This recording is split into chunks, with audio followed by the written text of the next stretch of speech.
Mpendwa mfuatiliaji wa mfululizo wa masomo ya Kesha la Asubuhi kwa mwezi huu wa Oktoba 2025. Ninakusalimu kwa jina lipitalo majina yote.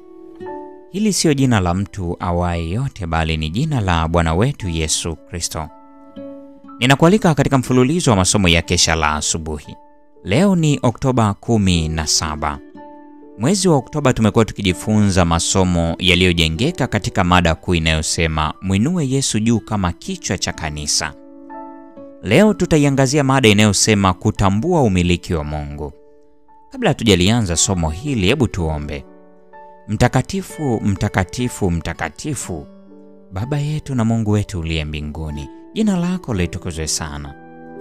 Ninasema asante kwa sababu ya ulinzi wako na wema wako katika maisha yetu. Ninasema asante kwa namna ambavyo umetuongoza sote kuyatenda mapenzi yako. Tusamehe dhambi zetu, tusafishe, tutakase. Zaidi sana uendelee kutuandaa kwa ajili ya kuurithi ufalme wako. Katikati yetu wako wagonjwa, wako ambao hawawezi katika afya zao za kimwili na kiroho. Kwa kuwa ulisema tulete kwako shida zetu zote, sisi nasi tunazileta kwako.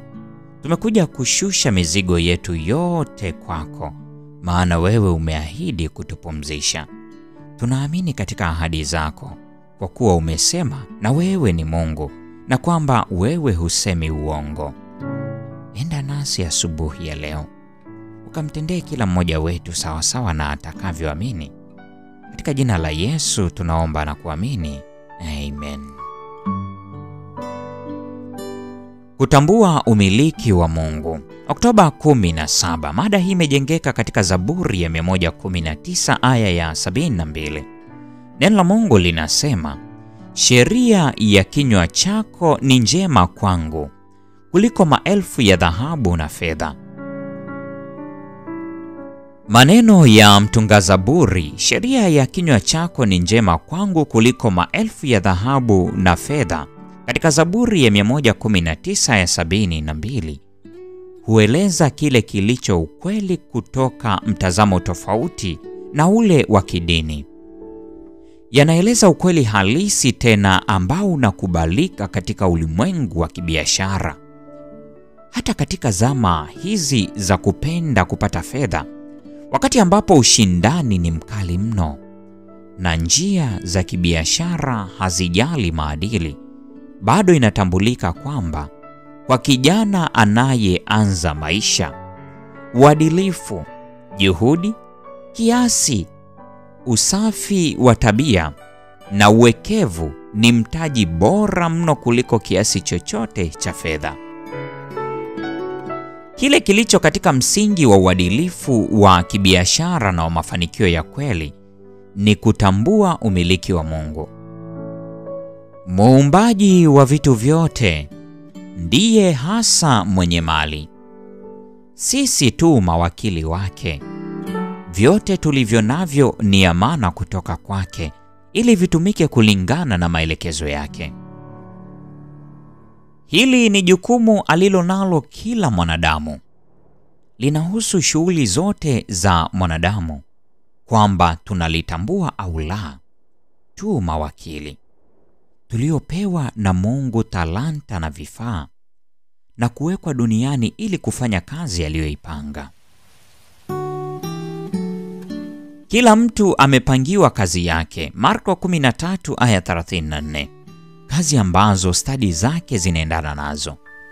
Kazi ambayo italeta manufaa makubwa kwake na kwa wanadamu wenzake na kuleta heshima kubwa kwa Mungu. Hivyo biashara yetu au wito wetu ni sehemu ya mpango mkuu wa Mungu, na ilimradi inafanya sawasawa na mapenzi yake, yeye mwenyewe atawajibika na matokeo yake. Wafanyakazi pamoja na Mungu, Wakorintho wa kwanza sura ile ya 3 aya 9. Sehemu yetu ni kufuata maelekezo yake kwa uaminifu. Hivyo hakuna nafasi ya kuwa na hofu. Bidii, uaminifu, kujali, uwekevu busara vinahitajika.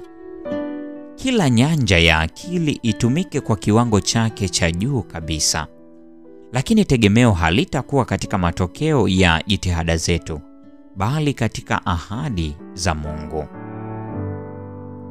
Neno lililowalisha Waisraeli jangwani na kumtegemeza Eliya wakati wa njaa lina nguvu ile ile hata leo. Msisumbuke basi mkisema, tule nini au tunywe nini? Mathayo Mtakatifu sura ya 6 aya ya 31. Yule ambaye anawapa watu uwezo wa kupata mali ameunganisha zawadi na wajibu. Kwa vyote tunavyopata anadai sehemu bayana. Zaka ni ya Bwana. Leteni zaka kamili ghalani. Malaki sura ya 3 aya ya 10. Ni amri ya Mungu. Hakuna matakwa yanayowekwa katika shukrani na ukarimu. Hili ni suala la uaminifu wa kawaida. Zaka ni ya Bwana na anatutaka tumrudishie kile kilicho chake. Hapo tena inayohitajiwa katika mawakili ndiyo mtu aonekane kuwa mwaminifu.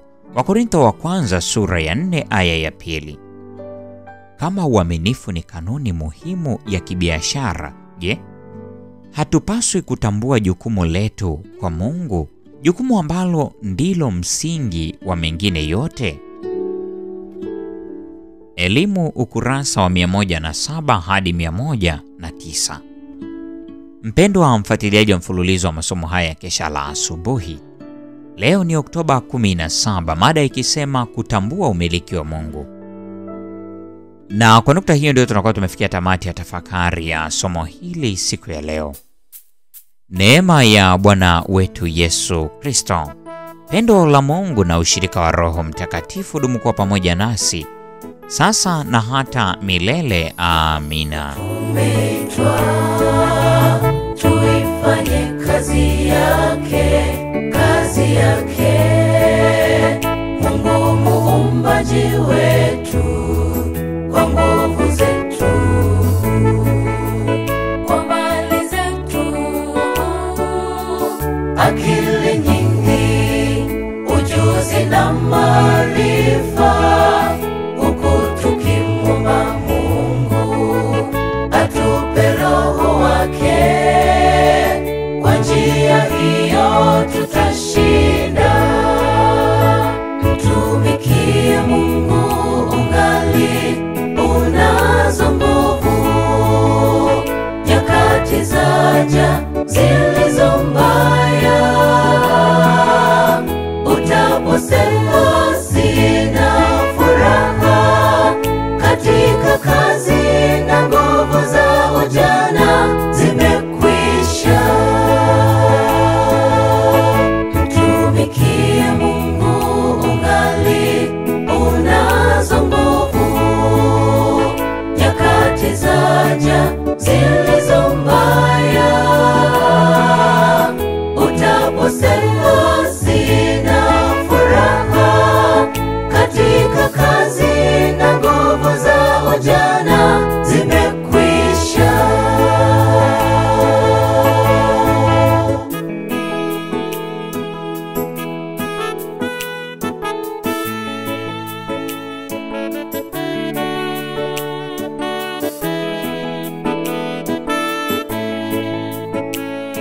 Muda ni sasa wa kufanya kazi hiyo.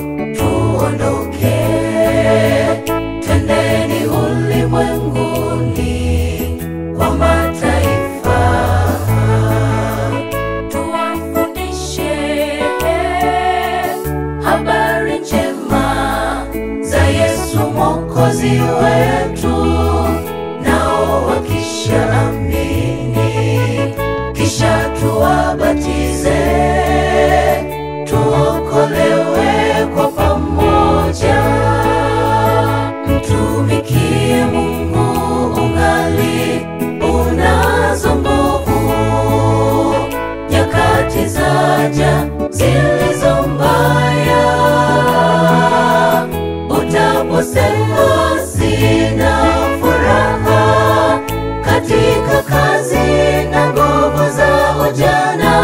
nimepata